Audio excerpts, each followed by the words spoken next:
Olá, sejam muito bem-vindos ao The Hardware Show. Placas de vídeo, alto desempenho, GeForce GTX 1070 Ti. Este é o tema do nosso programa de hoje. Como se comportam? Qual é o desempenho? Qual é o overclocking? Tudo isso e muito mais agora no seu The Hardware Show.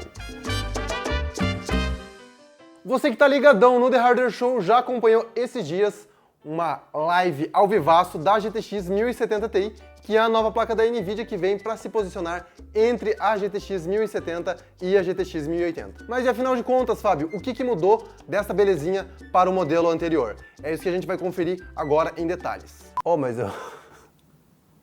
eu nem gravei a frase, agora que lembrei. Que frase?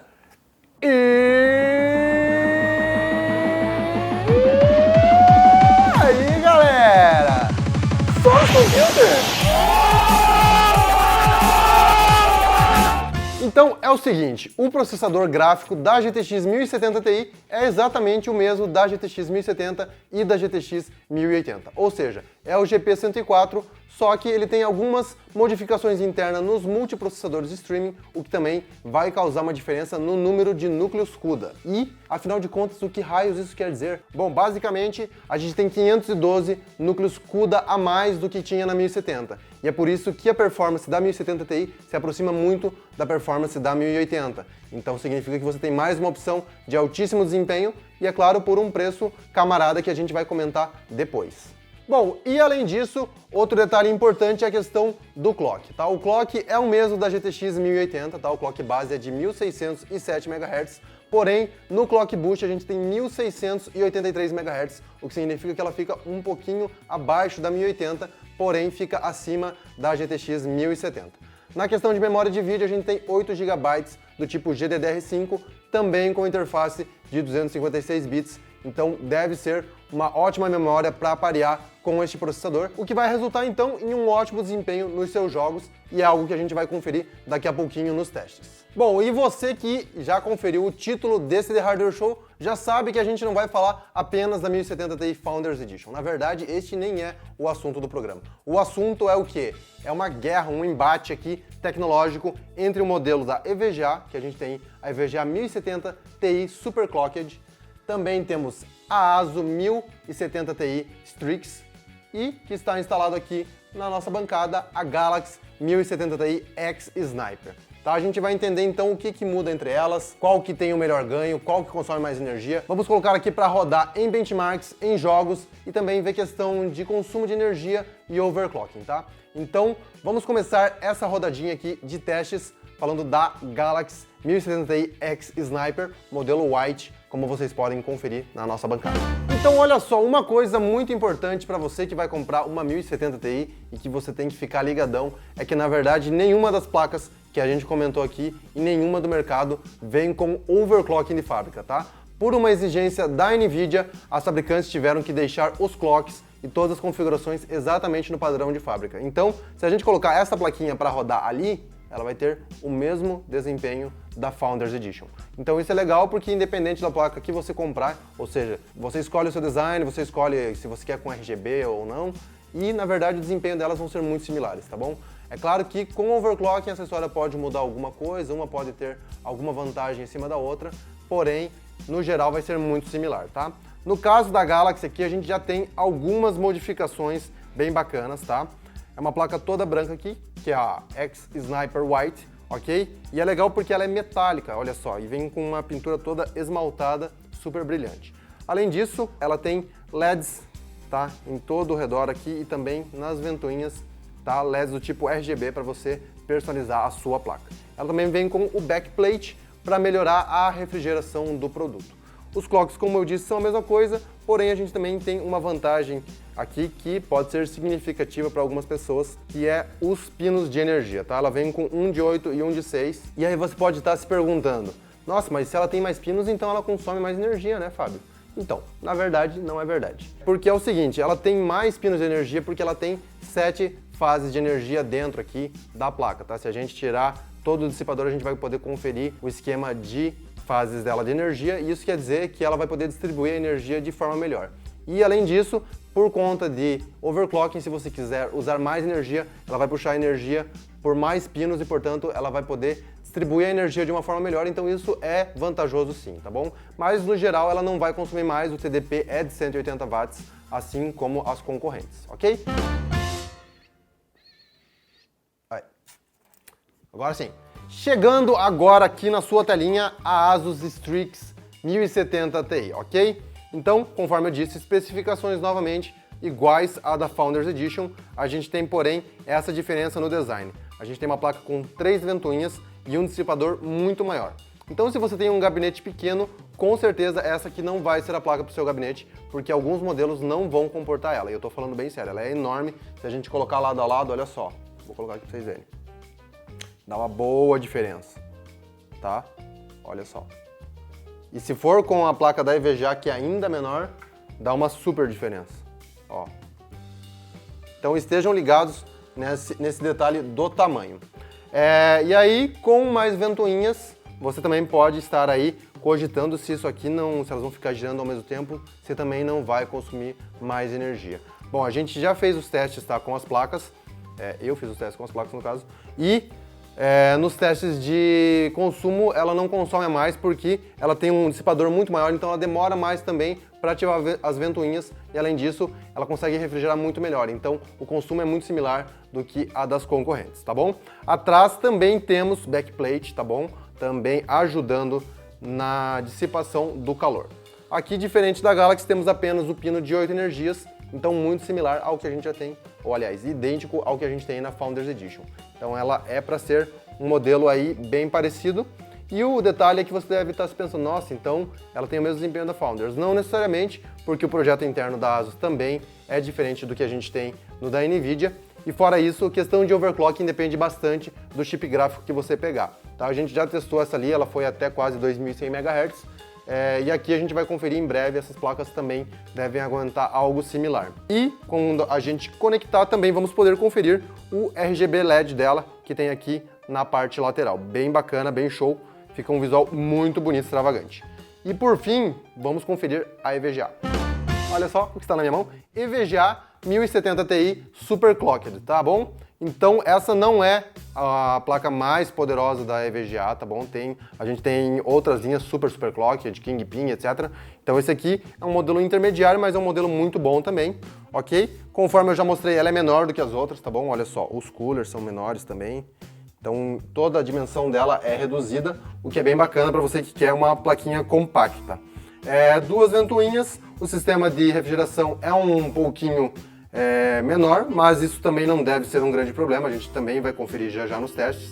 E também somente um conector de 8 pinos de energia. Outro detalhe é que ela não vem com o backplate, então você que é exigente aí, quer mais refrigeração e acha isso muito importante, tem que ficar atento a esse detalhe, tá bom? É claro que na parte de trás as peças não esquentam tanto quanto o chip gráfico e a memória que estão abaixo do dissipador, ok? Então a gente tem o dissipador aqui, embaixo dele está o chip gráfico e a memória que esquentam muito mais. Porém, parte do calor que não é levado para cima pode ser levado para trás, é por isso que a gente tem o backplate em outros projetos que ajuda sim a dissipar o calor. Então esse é um detalhe aí que pode ficar devendo na da EVGA. Na lateral aqui a gente tem o nome dela, que também brilha com um LED na cor branca, tá? Essa aqui não é para ser uma placa RGB. Então vamos aos testes, né? As placas estão apresentadas, vamos ver quem se sai a campeã nessa disputa. Então muito bem, para os nossos testes agora a gente vai rodar alguns games, conforme eu disse. Vamos ter apenas 2 jogos, já que são muitas placas para rodar os testes, isso também demandaria muito tempo. Então vamos ter Ghost Recon Wildlands e depois Deus Ex Mankind Divided. Além disso, teremos os benchmarks do 3D Mark, ou seja, o Time Spy e o Fire Strike, e também com o ForMark a gente vai medir como as placas se comportam com o overclocking em questão de temperatura e de consumo. Let's bora! Então agora na sua tela Wildlands, tá bom? Na resolução Full HD, com todos os detalhes na qualidade máxima, tá? Então no perfil Ultra, ok? Então a gente pode conferir aqui que as placas se saem muito similares em todo o benchmark do jogo, ok? Foi rodado apenas o benchmark do jogo, eu também rodei testes com o jogo normalmente, porém aqui para esse vídeo a gente só vai mostrar o benchmark, já que a gente consegue ter lado a lado cada placa rodando igualmente, tá bom? Então aí pelos gráficos você pode acompanhar que Na taxa mínima, a Galaxy acabou saindo um pouquinho abaixo das concorrentes, com 45,41 frames por segundo. Na máxima, quem se saiu melhor foi a ASUS, chegando a 63,62 FPS. E na média também o posto aqui fica para a ASUS com 55,21, enquanto a EVGA com 55,03 e a Galaxy com 54,97. Ou seja, se a gente for ver aí de uma para outra, a diferença de 0,6 ou de, no caso da EVGA para ASUS, diferença de 0,18.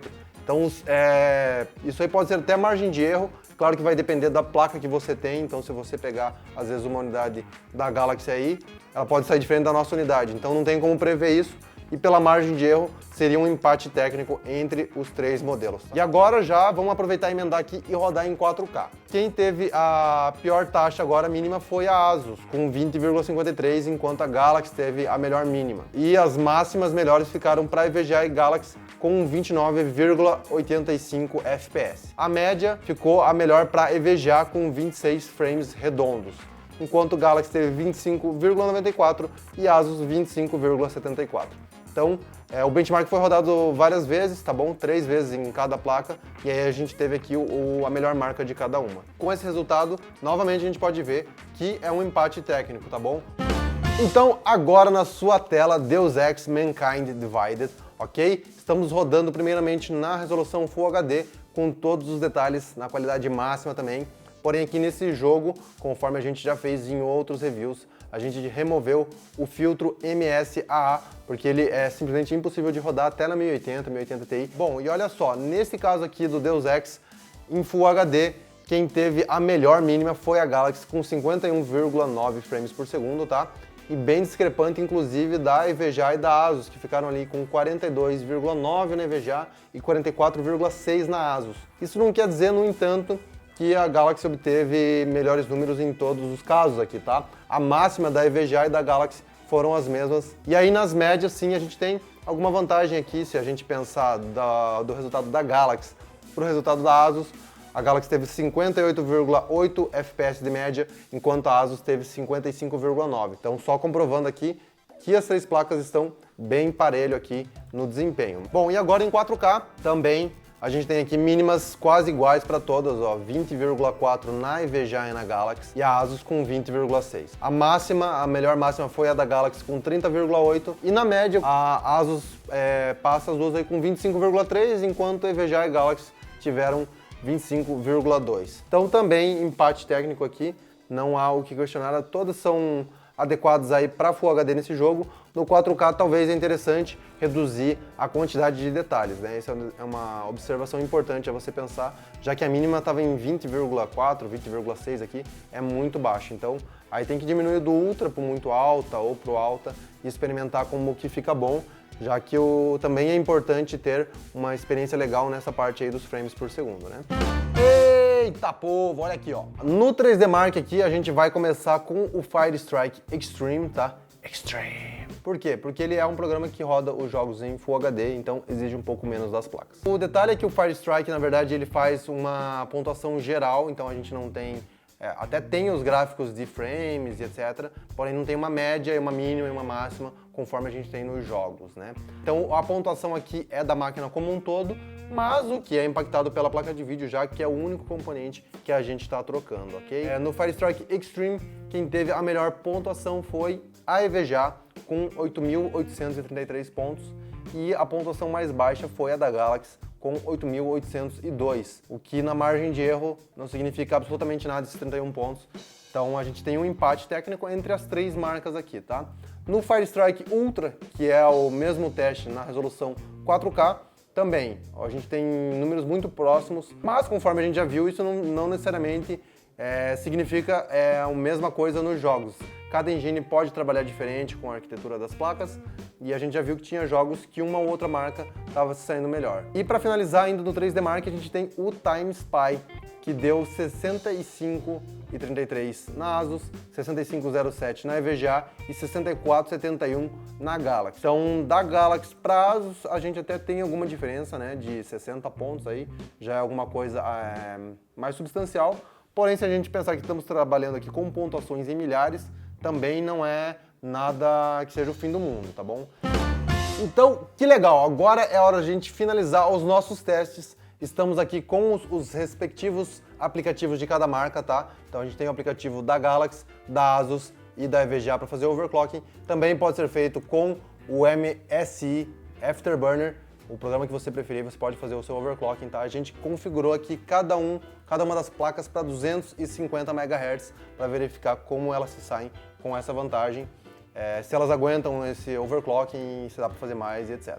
Tá? Já adianto que eu testei também acima disso e todas as placas congelaram ali em 270 MHz. Então, mesmo a Galaxy que tem mais pinos de energia não vai conseguir fazer um overclocking acima disso neste modelo que a gente testou, tá? Se você tem outra placa na sua casa, pode ser uma Galaxy, ela vai ter um chip gráfico diferente, ela vai vir com o GP104, mas cada uma tem um potencial de overclocking diferente. E aí, com esse overclocking de 250 MHz, a gente rodou o aplicativo do Furmark, que é um aplicativo bastante simples, mas que ele serve para estressar a placa de vídeo, ou seja, a gente deixa ele rodando ali num loop sequencial para conferir tanto a questão da temperatura até quanto vai, se a placa de vídeo consegue dissipar o calor legal, e também conferir a parte de consumo e de clock.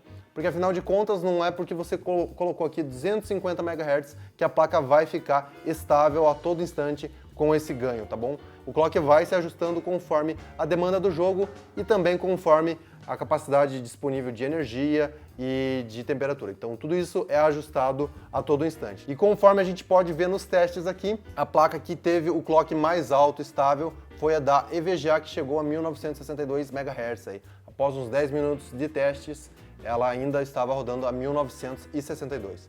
A Galaxy nesse tempo já tinha batido ali na casa dos 1911 MHz, enquanto que a Asus ficou em 1886 MHz.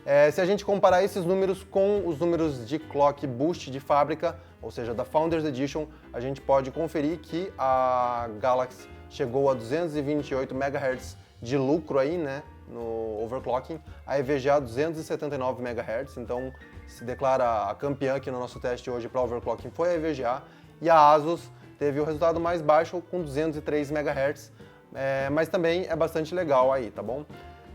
E aí você pode pensar o quanto que isso vai te dar de desempenho no dia a dia. Tem que considerar também que a gente fez overclocking em todas elas na memória, overclocking de 400 MHz, ou seja, 10% do clock original. E isso também vai impactar. Se você não fizer, por exemplo, overclocking na memória da sua placa, talvez ela não vai dar o mesmo resultado de performance das nossas aqui. Tudo isso vai impactar no seu jogo, então se você pensar 279 MHz, aí você compara com o que você teve no original e você vai saber aí se ela teve um ganho de 10, 15%. E na parte de consumo de energia, a placa que mais consumiu foi a da Galaxy, tá? Consumiu 210 watts, enquanto que a EVGA consumiu 205 watts e a Asus 186.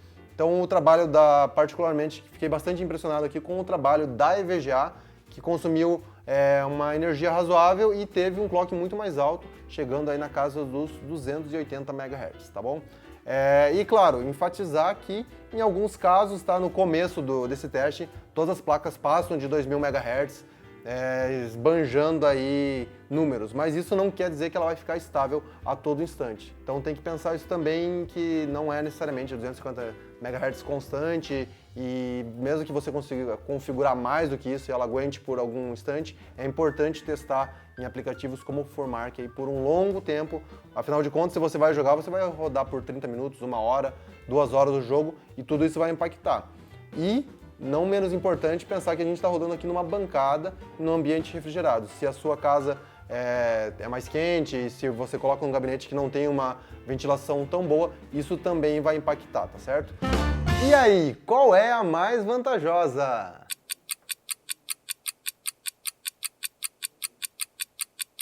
Tempo esgotado, não conseguiram acertar os prêmios. Olha só, agora falando sério, é o seguinte, conforme vocês puderam ver aí nos nossos testes, as 3 placas que a gente tem aqui saíram muito similares nos jogos, tá? Então, nos Joges, que a gente fala, né, popularmente, aí o pessoal fala Games, Joges, é esse o popular. E todas com o clock de fábrica saíram bem parecidas, tá? Então não vai dar diferença, se você não vai fazer overclocking, não quer saber disso, só quer botar a plaquinha e rodar, qualquer uma delas vai rodar extremamente bem os seus jogos, tá? E com resultados muito parecidos. Num dos casos, a Galaxy acabou se saindo melhor, tá? Mas isso, conforme eu disse, pode ser um caso específico dessa plaquinha que a gente está aqui, e a sua pode sair um pouco diferente e empatar com as outras, assim como você pode comprar uma de outra marca que se saia melhor. Então, não dá pra gente definir exatamente assim, a Galaxy vai sair melhor e etc. Não é bem assim, tá? E em questão de overclocking, para quem vai abusar do poder, pelo que a gente percebeu, a da EVGA se saiu melhor. Mesmo sem o backplate, mesmo tendo um sistema de refrigeração mais simples, a plaquinha puxou a mais mesmo, o que também, o que eu já disse, pode ser só o chip gráfico aqui, o que normalmente é isso, tá? Então, se você pegar uma Asus aí que esteja de repente turbinada, ela vai sair melhor. E na parte de preço, a gente também tem um empate aí. Os valores variam aí de 2.230 a 2.500, depende da forma de pagamento e da loja, ok? Esses valores referentes ao dia de lançamento aqui do Hardware Show, tá? E os valores entre elas variam entre 20 e 30 reais. Então, uma às vezes está 2.230, outra 2.250. Então, é muito parecido, tá bom? E para finalizar, então, este programa, primeiramente, é claro, você tem que lembrar de deixar o seu joinha, se inscrever no canal, tocar o sininho, bater palma, faz todo o ritual aí, né? Já padrão que você já acompanha o Hardware Show. E, além disso, eu tenho um convidado especialíssimo para dar o recadinho final para vocês. Até a próxima! No programa de hoje, Fábio Jordan nos mostrou que não existe placa de vídeo melhor. Escolha a sua marca de GTX 1070 Ti e boa diversão com os amigos. Afinal de contas, um overclocking pode ajudar, mas nada é tão bom quanto a verdadeira amizade. Até a próxima, amigos!